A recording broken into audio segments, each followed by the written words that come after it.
அமித்ஷாவே சொல்லிட்டாரு, கூட்டணி வந்து அதிமுக தலைமையின் கீழே தான் கூட்டணின்னு. விஜய்க்கு அது கூட தெரியல, வெளியே நான் வந்தா தானே நாட்டு நடப்பு தெரியும் அப்படின்னு சொல்லி EPS சொல்லிட்டாரு. அதாவது உங்க எல்லாருக்கும் தெரியும் இந்த கூட்டணிகளை யார் அமைத்தார் என்று. இந்த ஒவ்வொரு கூட்டணி அமைக்கிறதுனா ஒரு கூட்டணியில 10 பேர் இருக்காங்க, ஒவ்வொரு கட்சி தலைவர்கள் இருக்காங்க. அந்த கட்சி தலைவர்கள் எல்லாம் யார் முன்னாடி போய் சேர்ந்தார்கள் என்பது எங்களுக்கு தெரியும். திரு பியூஷ் கோயல் அவர் முன்னாடி ஒரு ஹோட்டல்ல போய் சேர்ந்து அங்கேயே வந்து அறிவிப்புகள் யார் வெளியிட்டா? பாரதிய ஜனதா கட்சி தான் வெளியிட்டுச்சு. ஸோ அவர்கள் தான் இதற்கு முன்னெடுக்கிறார்களே தவிர்த்து அதிமுகவை இதுல நாங்க எங்களுடைய பார்ட் எதுவுமே இல்லை. அதிமுகவை பின்னுக்கு தள்ளிவிட்டு முன்னெடுப்பது பாரதிய ஜனதா கட்சி தான். அது வந்து என்டிஏ கூட்டணினா பாரதிய ஜனதா தலைமையிலான கூட்டணி தான்.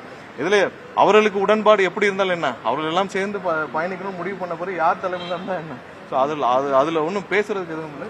இந்த கூட்டணியை முன்னெடுப்பதே பாரதிய ஜனதா கட்சி தான். எல்லா தலைவரும் அவங்கள தான் போய் சந்திச்சாங்க. யாரும் வந்து திரு எடப்பாடி அவர்களை சந்தித்து அவர் முன்னாடி யாரும் கூட்டணியை ஃபார்ம் பண்ண மாதிரி தெரியல, இல்ல அவர்களை சந்தித்து இந்த முடிவுகளையும் எடுத்த மாதிரி தெரியல. இது பாரதிய ஜனதா கட்சி அவர்கள் எடுத்த முன்னெடுப்புல நடந்தது.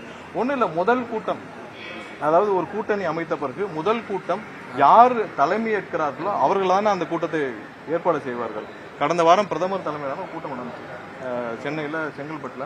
அதுவே பாரதிய ஜனதா தலைமையிலான அவர்கள் ஏற்பாடு செய்த கூட்டத்தில் தானே எல்லாரும் பங்கெடுத்தாங்க. அப்ப அவர்கள் தான் முன்னெடுக்கிறார்கள். அது எல்லாருக்கும் பொதுமக்களுக்குரிய ஒரு அண்டர்ஸ்டாண்டிங். அதுதான் நாங்க வந்து